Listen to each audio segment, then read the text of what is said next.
През 1881 година за първи път се повдига въпроса, че трябва да се построи нова сграда, която да отговаря на всички изисквания за парламент. Но поради липса на финансови средства, в продължение на 3 години, този въпрос непрекъснато се отлага. Проектът предизвиква ожесточени дебати. Вестниците от онова време кипят от спорове. Струва ли си разходът?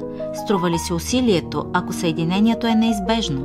В защита на замисъла, самият Монтани изрича думи, които ще се окажат пророчески.